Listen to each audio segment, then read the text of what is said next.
The doom approaches. The Villari homeworld, Xantris IV, floated in the void of space, its beautiful green surface glowing under the twin suns. Once, it was a symbol of prosperity, a beacon of peace in the Galactic Council. Now, it was a planet on the edge of destruction. The enemy was here. The Xi-Fi Dominion, a brutal war empire, had spent the last decade conquering planet after planet, leaving nothing but ash in its wake. No one had ever stopped them. No one had ever survived. The Galactic Council had tried peace talks, surrender, even bribes. Nothing worked. The Xi-Fi didn't want diplomacy. They wanted total domination. Now, their massive fleet, 10,000 warships strong, had arrived at Xantris IV. Inside the Villari Command Center, High Chancellor Veltrin stood frozen, staring at the holographic display. Red dots, enemy ships, swarmed around their planet like a cloud of death. His advisors whispered in fear. "There is no way out. Our defenses won't last an hour. No one is coming to help." Veltrin knew they were right. The last line of defense, the Villari Star Guard, had already fallen. The great Villari fleet, once mighty and proud, was now nothing but debris floating in space. They had no ships left, no weapons strong enough to turn the tide. The Xi-Fi began their attack. The first wave of bombardment hit the planetary shields. The entire planet trembled as blazing plasma slammed into the energy barriers, sending shockwaves through the atmosphere. People screamed in terror. Buildings shook, the sky turned red, and the oceans boiled from the sheer force of the attack. Inside the command center, alarms blared. "Shields at 40%. We can't take another hit." Veltrin clenched his fists. They were going to die. His people, his culture, his entire civilization, wiped out in a single battle. He turned to his generals. "Send another distress signal." A Villari officer shook his head.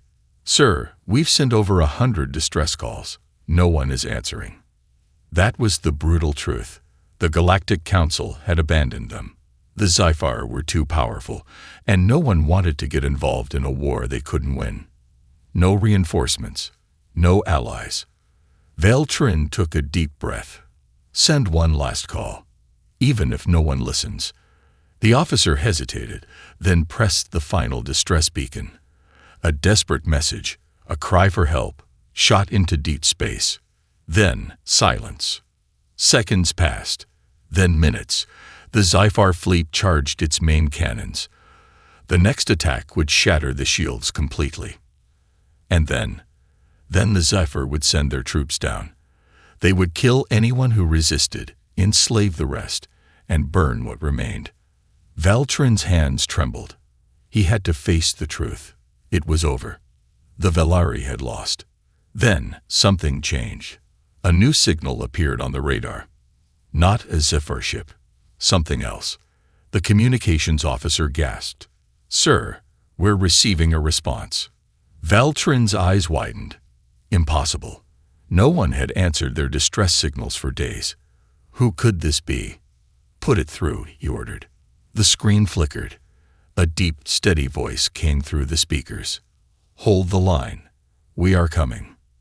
The room went silent. The voice continued. "Target acquired. Engaging with extreme prejudice." Villari officers exchanged confused glances. Who was this? What fleet? Then, the radar flickered again. More signals. Hundreds of them. Thousands. A fleet was coming. But not just any fleet. The humans. The Deathworlders. They had arrived. And the battle for Xantris IV was about to change. The Deathworlders have arrived. The Xi-Fi warships hovered like executioners, their cannons fully charged, their monstrous fleet blocking out the stars. The final shot was coming, the one that would shatter Villari's last defenses and doom the planet forever. High Chancellor Veltrin stood frozen, watching the holographic display. 10,000 Xi-Fi warships, a force no one had ever defeated. Then, a new presence entered the battlefield. At first, it was just a flicker on the long-range sensors. a disturbance.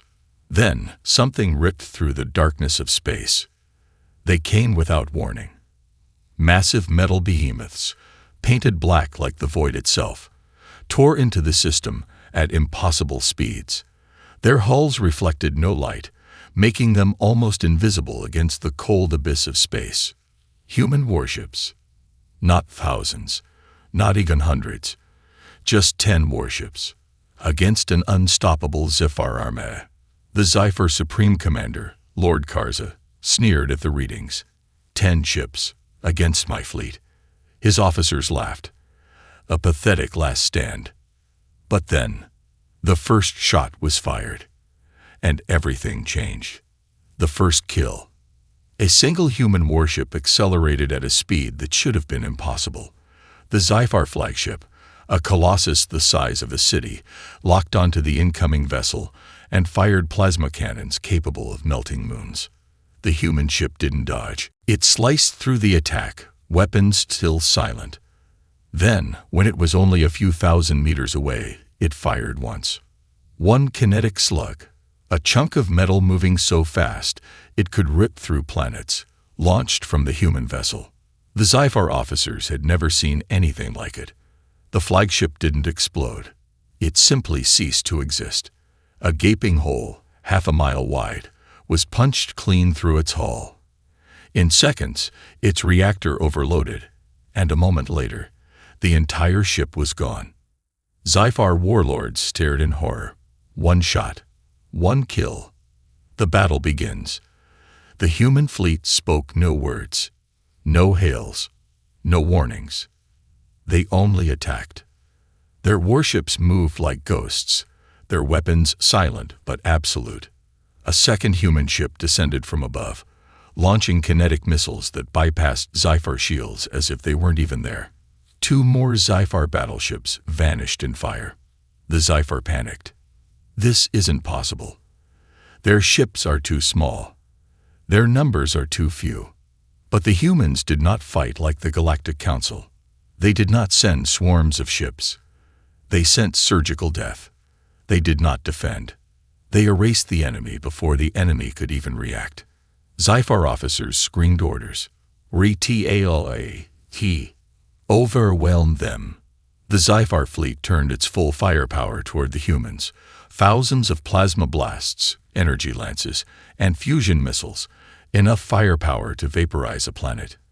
And yet, the humans moved too fast. They weaved between the blasts like sharks cutting through an ocean storm. Where Galactic Council ships would retreat, regroup, and counterattack, the humans never stopped moving forward. Where Zephyr ships relied on massive, devastating blows, the humans used precise, unrelenting strikes. Their ships fought like predators, striking where it hurt the most. A human cruiser disabled an entire Zephyr dreadnought by slamming a single railgun round through its command deck. Another detonated a capital ship's reactor from the inside, leaving a burning husk drifting in space. Within 5 minutes, the Zephyr lost 100 ships. In 10 minutes, the entire battle had turned. Lord Karza watched in shock. His unstoppable armada was losing. The Deathworlder tactics, the secret of the humans, was now clear. The Zephyr, like most empires, fought with sheer numbers and overwhelming power. The humans, they fought with ruthless efficiency. They never wasted a single shot. They never hesitated. They never stopped attacking. And they did not fight like ordinary soldiers. They fought like apex predators, warriors born from a death world. Lord Karza growled, his claws digging into his throne. What kind of monsters are they? The message. As the Zephyr forces broke ranks, a single transmission cut through the battlefield. A human voice. Calm. Cold. Absolute. Zephyr Dominion, you have attacked innocent worlds for too long. You believe yourselves to be gods. But today, you face death itself. This galaxy is under our protection now. And we are coming for you. Lord Karza's breath caught in his throat. For the first time in his life, he felt fear. The first strike. The battlefield was unrecognizable. Minutes ago, The Zephyr fleet had complete dominance over Villari space. Their warships numbered in the thousands, an unstoppable force ready to erase an entire civilization. Now, the human fleet, barely 10 warships, had ripped through their armada like wolves tearing into prey. Zephyr officers screamed in panic. Their capital ships were burning, their formations shattered, their flagships erased in single shots. Lord Karza clenched his fists, his razor-sharp claws digging into his throne's armrest. "How?" he bellowed. "How are we losing?" The answer came not in words, but in another explosion. A human warship, small yet impossibly fast, sliced through Zephyr battle lines like a phantom. Its railgun spoke once, and a Zephyr dreadnought split in half, its reactor detonating like a newborn star. The Zephyr forces had never seen anything like this. Every galactic empire fought with energy weapons, slow, powerful beams that took time to recharge. But the Deathworlders didn't use energy weapons. They used kinetics, massive hunks of metal fired at relativistic speeds, each impact carrying the force of a meteor strike. Their battleships didn't just fire weapons, they launched entire hurricanes of destruction. And worst of all, their weapons never needed to recharge. They just kept firing. The Butcher's tactics. Zephyr battle doctrine was simple. Overwhelm the enemy, break their morale, burn their planets. But humans didn't break. They didn't retreat, they didn't hesitate, they didn't show mercy. One human frigate, barely the size of a Zephyr corvette, tore through an entire squadron alone, its autocannons turning enemy shields into useless decorations. A human destroyer did the impossible. It charged straight through the Zephyr front lines, punching a hole in the formation before dropping EMP torpedoes that left the enemy blind and defenseless. Karza watched in horror as his forces were being picked apart, one by one. This wasn't war. This was slaughter. He slammed his fist on the control panel. Enough. Deploy the behemoth. The Titan awakens. From the depths of the Zephyr fleet, a shadow moved. It was not a ship. It was a floating fortress, 20 kilometers long, covered in armored plating so thick it could withstand planetary bombardment. The Zephyr behemoth. It had never been defeated, never even been damaged. It was a city of war, carrying hundreds of thousands of Zephyr soldiers, armed with planet cracker cannons. Its main weapon, a supercharged annihilation beam, began charging. "Target the human fleet," Karza ordered. The behemoth's cannon ignited, gathering enough energy to wipe out an entire world in one shot. The Zephyr cheered. The humans remained silent. And then, they attacked. The hunter is the monster. The humans did not retreat. They did not hesitate. They charged the behemoth head-on. The Zephyr laughed. They can't break its armor. They are doomed. But humans never attack where the enemy expects. They don't fight fair. They fight to win. The first human cruiser launched a single torpedo, not at the behemoth, but at the empty space nearby. Zephyr officers laughed. They missed. Then, reality shattered. The torpedo wasn't a weapon. It was a warp disruptor. A tear in space opened up, unleashing gravitational forces that bent time itself. The behemoth's cannon lost alignment. Its core destabilized. A second human ship flew underneath the behemoth, dropping payloads directly onto its armor. Not explosives. Nanite warheads. Within seconds, the behemoth's hull began disintegrating, the nanites eating through its armor like acid. Karza's eyes widened. No. A third human ship dropped from above. It fired one railgun shot. One. And the behemoth cracked in two. The mighty Zephyr war machine, undefeated in 10,000 battles, was gone. In less than 5 minutes. The aftermath. Silence. Pure, absolute silence. The Zephyr fleet, once confident, once unstoppable, was breaking. Their greatest weapon was gone. Their formation was shattered. The human fleet was still intact. And they were still coming. Karza's voice trembled. Impossible. This can't be happening. And then, a human transmission came through. A deep, cold voice. Sci-Fi Dominion, you thought yourselves conquerors. You are nothing. You wanted war. Now you have one. Kars's blood ran cold. For the first time in Sci-Fi history, they were the ones being hunted, and the Deathworlders would not stop until the job was finished. The counterattack. The battlefield was a graveyard. Sci-Fi warships floated in ruins, their shattered hulls still burning from the fury of human weapons. The once mighty fleet, 10,000 ships strong, was now a scattered, desperate force trying to regroup. Inside the Sci-Fi flagship, Lord Kars's claws trembled against his throne's armrest. His voice, usually filled with arrogance and malice, now carried only disbelief. This is not possible. A deep silence filled the bridge. His officers avoided his gaze, their mandibles twitching in fear. Sci-Fi warlords had never known defeat. They conquered, they dominated, but now they were losing. To 10 human warships. Kars's mind raced. How? How were they winning? The answer was simple. Humans didn't fight like the rest of the galaxy. They didn't just aim to cripple their enemies. They erased them. The last stand of the Sci-Fi. Karza stood, towering over his officers. Enough of this. We are the Sci-Fi Dominion. We will not bow to these creatures. His command staff nodded nervously, their eyes darting to the battlefield screen. More Sci-Fi ships were burning. Their behemoth was destroyed. Their fleet was losing cohesion. But they still had one last chance. Karza turned to his chief strategist. Prepare the annihilation cannon. A ripple of fear passed through the Sci-Fi officers. My lord, if we use that, the entire system will be. Do it, Karza roared. If we cannot rule this world, we will burn it to ash. Deep within the Sci-Fi fleet, a monstrous warship, the Ravager of Stars, came to life. It was one of the last superweapons of the Sci-Fi Dominion, a dreadnought so large that its own gravitational field warped space around it. Its annihilation cannon was designed to rip apart planets, reducing them to cosmic dust.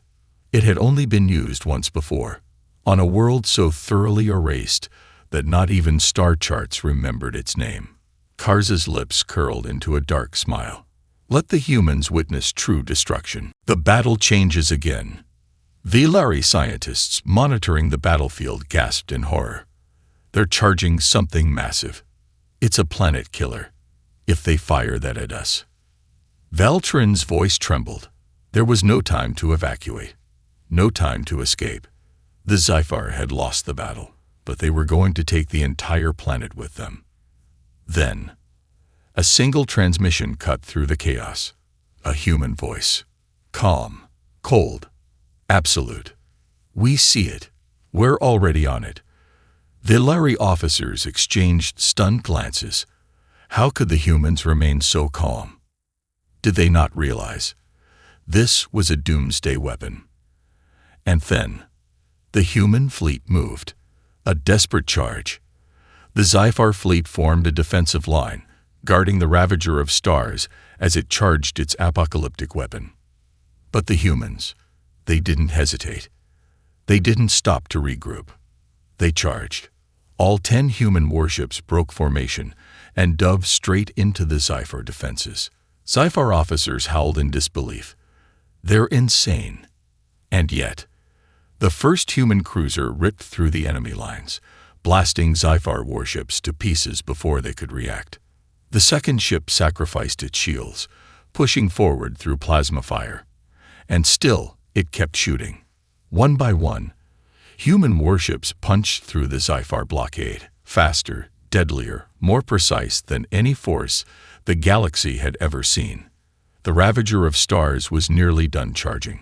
Its annihilation cannon glowed with the fury of a dying sun. Then, the first human ship slammed directly into it. Not with weapons, not with missiles, with raw kinetic energy. A tactical collision, executed with mathematical precision. The Zyphar officers watched in horror as the warship, moving at impossible speeds, smashed into the Ravager's primary reactor bay. The impact didn't just damage it. It shattered its power core. The charging sequence collapsed. The energy had nowhere to go. A chain reaction started. Karza's eyes widened. No, stop it. Stop the. And then, the superweapon detonated. A violent explosion erupted through the Zyphar fleet, the shockwave so intense that entire ships were torn apart before they could even react. The annihilation cannon meant to destroy Villari had destroyed its own fleet instead. The fall of the Zyphar. The entire battlefield went silent. Zyphar warlords, once proud and ruthless, now stood frozen in horror. Half their fleet was gone. Their greatest weapon had been destroyed by their own hands. And the humans? Not a single warship had been lost. One by one, Zyphar ships shut off their weapons. The humans had not just won the battle. They had broken the enemy's will to fight. And then, a final transmission from the human flagship. Calm. Cold. Absolute. This is the fate of tyrants. Karza fell back into his throne, his mind racing. His fleet was in ruins. His empire was crumbling. His voice, once filled with arrogance, now whispered only one word. Impossible. Humanity's true weapon. The battlefield was unrecognizable. Where once stood the unstoppable Zyphar dominion, now remained only wreckage, fire, and silence. The mighty Ravager of stars, the Zyphar's ultimate weapon, was nothing more than burning debris. Half their fleet was obliterated, the other half paralyzed by fear. And the humans, they stood unscathed. Lord Karza's mandibles twitched as he watched the battlefield collapse around him. His empire had spent centuries conquering, enslaving, destroying. And now, in mere hours, it was crumbling before his eyes. And the worst part, it wasn't just their weapons. It wasn't just their tactics. It was something else. Something far more terrifying. Something the Zyphar had never encountered before. The Deathworlder's secret. The remaining Zyphar officers whispered in fear. How? How are they winning? Their weapons are strong, but they're not invincible. So why? Why does it feel like we're already dead? Lord Karza knew the answer. It had been right in front of him all along. It was not the humans' technology, not their ships, not their numbers. It was them. The humans themselves. They never hesitated. They never backed down. And most horrifying of all, they were enjoying this. The hunters unleashed. The last remnants of the Zyphar fleet gathered together, desperately trying to form a final defensive line. A communication link from the human flagship opened across all channels. A voice, cold, methodical, merciless. Surrender. The Zyphar officers froze. Surrender. The Zyphar Dominion had never surrendered in its entire history. Lord Karza snarled. Never. We are the rulers of this galaxy. We do not bow to vermin from a death world. A pause. Then the human voice returned.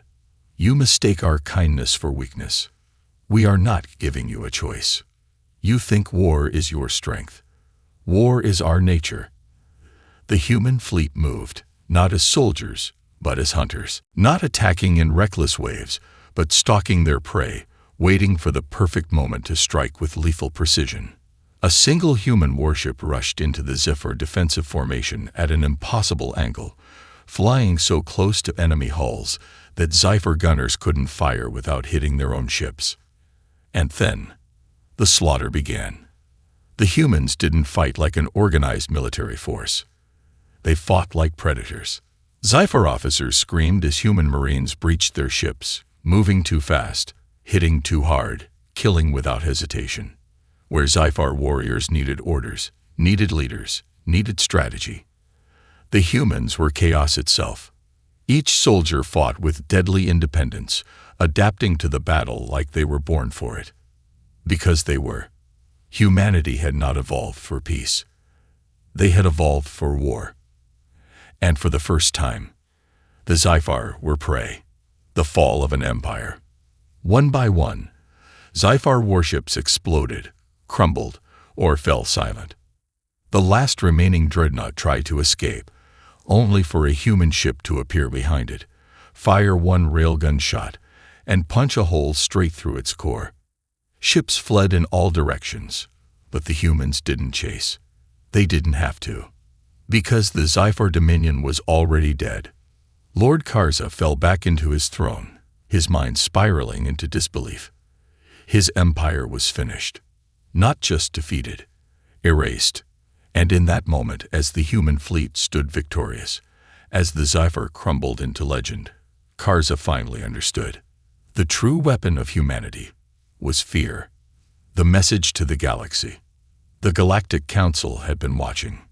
Across thousands of worlds, across dozens of empires, they had seen it all unfold.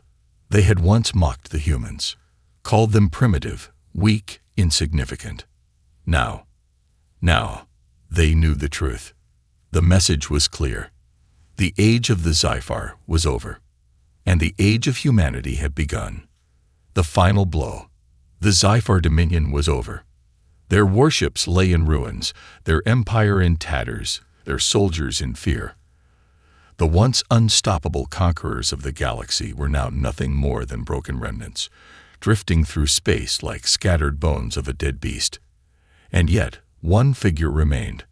Lord Karza, supreme warlord of the Zyphar, sat in the remains of his shattered throne.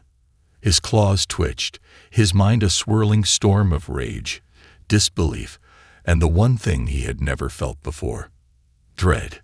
For the first time in Zyphar history, his kind had been hunted. For the first time, they were not the strongest. And for the first time, they understood what true fear was. The ultimate defeat. The human fleet stood motionless in the silence of space. No cheers, no celebration, just absolute control. A single transmission cut through the ruins of the Zyphar fleet. The voice was calm, cold, final. Surrender. Karza's mandibles clicked violently. Surrender. The Zyphar had never surrendered, not in 10,000 years of war. To kneel before another species, to live as a defeated empire. Never. Karza gritted his teeth. If the Zyphar were to die, they would die as warriors. His claws tapped the emergency override. One last command to the remaining fleet. A final suicide charge. They would slam their last warships into the human fleet, detonate their reactors, and take as many humans with them as possible. If he could not rule, he would burn the stars down with him. But nothing happened. The override was silent. Confused, Karza looked at his screens. His remaining ships were still. And then, a single message appeared on his display. A transmission from the human flagship. We anticipated this. Your fleet has already been disabled. Karza's heart stopped. One by one, the screens showed the truth. The Zyphar fleet's weapons, offline. Their engines, disabled. Their communication relays, dead. The humans had not just defeated them. They had taken control of them. Karza's blood ran cold. The humans had known his every move before he made it. They had let him think he had a chance. And in the end, they had taken even that away from him. This wasn't just victory. This was absolute domination. The new galactic order. The Galactic Council had watched everything. For centuries, they had ignored humanity, dismissing them as a primitive species from an irrelevant deathworld. For centuries, they had feared the Zyphar, bowing to their demands to avoid war. Now, the Zyphar were ruins. And the humans, they had rewritten the rules of war. A single message was sent from the human fleet, broadcasted across the entire galaxy. The age of Zyphar terror is over. The Galactic Council stood by and watched as entire civilizations burned. That will not happen again. We are humanity, and we do not tolerate tyrants. This galaxy is under our protection now. The message sent shockwaves across every empire. Some saw hope. Some saw fear. All saw the truth. Humanity was no longer just another species in the stars. They were something far greater, a force that refused to kneel, a force that fought not just to survive, but to conquer any threat before it could rise, a force that had no equal. And as the last Sci-Fi warships faded into the abyss, Karza knew the galaxy would never be the same again. The galaxy's new order. The battle was over. The Sci-Fi had fallen.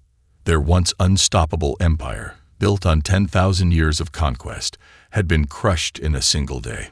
The remains of their once mighty fleet drifted like corpses in a vast, silent graveyard. Their warships, symbols of terror for centuries, now floated lifeless, stripped of power, of dominance, of fear. And the humans, they were still here. Their fleet stood motionless, unshaken, watching like silent executioners. No celebration, no arrogance, only absolute control. The Deathworlders do not forgive. Aboard the Sci-Fi flagship, Lord Karza was broken. His claws hung limp, his mandibles twitched, his mind still struggling to comprehend what had just happened. This wasn't just a defeat. This wasn't just a war lost. This was the death of everything the Sci-Fi had ever built. He had believed, until the very last moment, that his kind was superior, that Sci-Fi warriors were unmatched, that no species could ever challenge their rule. But the humans had proven him wrong. They had not fought for conquest. They had not fought for vengeance. They had fought to erase the very concept of Sci-Fi power. And they had succeeded. Karza gritted his teeth, forcing himself to stand. He would not beg. He would not plead. If this was the end of the Zephyr Dominion, then he would die like a warlord. His voice, though weak, still carried defiance. "If you wish to kill me, human," he spat, "then do it." A moment of silence.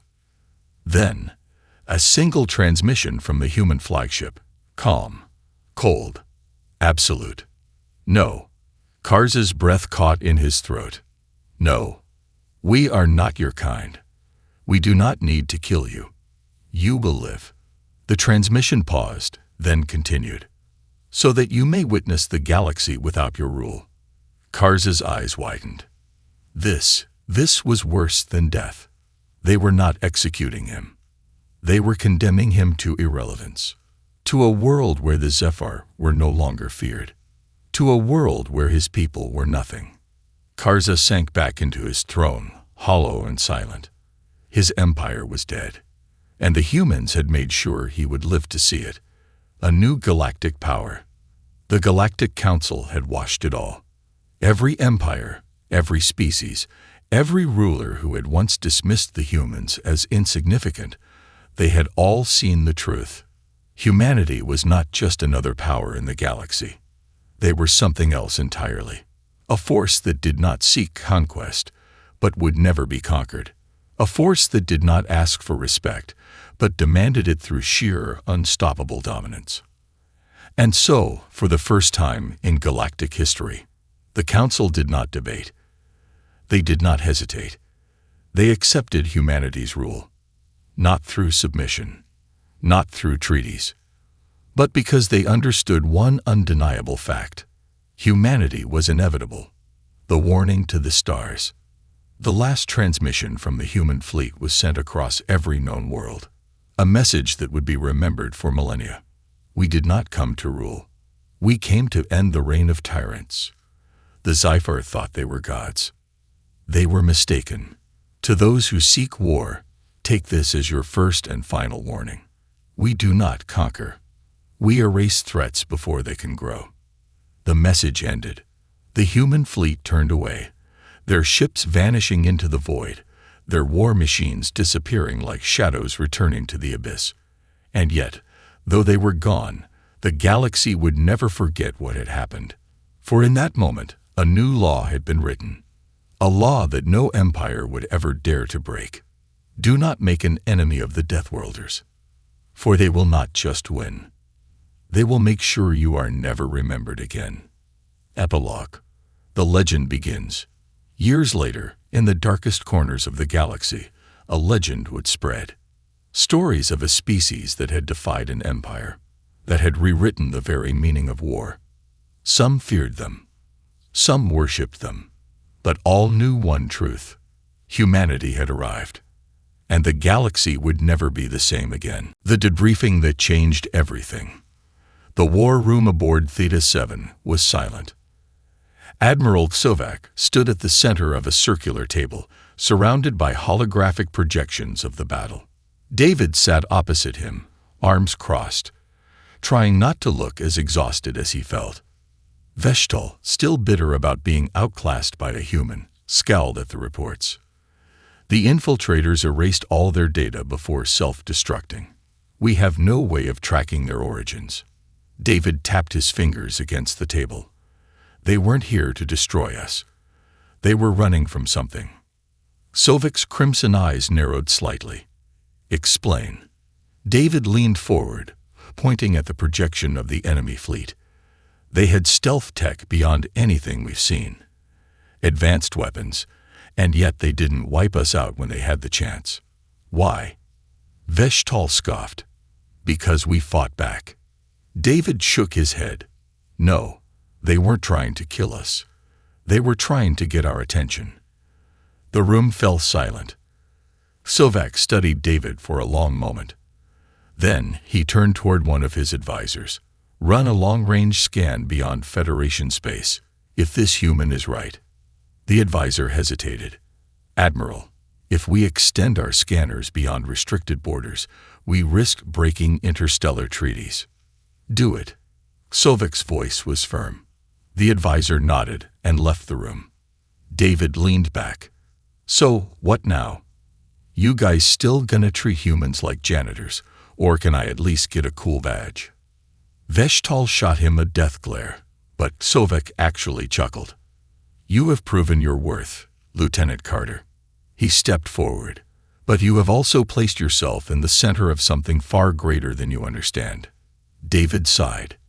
Yeah, I have a habit of doing that. Sovak turned toward the holographic display, watching the last known traces of the infiltrator fleet fade into the void. Then the advisor rushed back into the room, his face pale. Admiral, we found something. The nightmare beyond the stars. The holographic screen flickered, then displayed a long-range scan of the deepest regions of unexplored space. David frowned. That doesn't look right. A massive dark void stretched across the screen, blotting out entire systems. Sovak's eyes narrowed. This was not here before. The advisor's hands shook as he enhanced the scan. And that's when they saw it. An armada.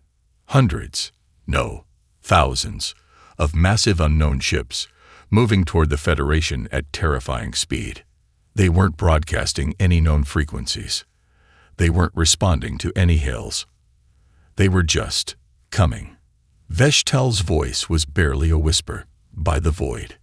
David stared at the screen, then exhaled. Well, I hate to say I told you so, but... Sovak turned to face him. Lieutenant Carter. David blinked. Oh, I know that tone. That's the we're about to give the human more responsibility tone. Sovak's expression was unreadable. You have proven yourself capable of thinking beyond our methods. You have fought when others hesitated. And most importantly, he gestured toward the incoming threat. You were the first to see what was coming. David froze. Wait. Sovak continued. By my authority as Supreme Admiral, I am granting you the rank of Tactical Commander. Veshtal's eyes widened. What? David blinked. Wait, what? Sovak stepped forward. Humanity was once seen as weak.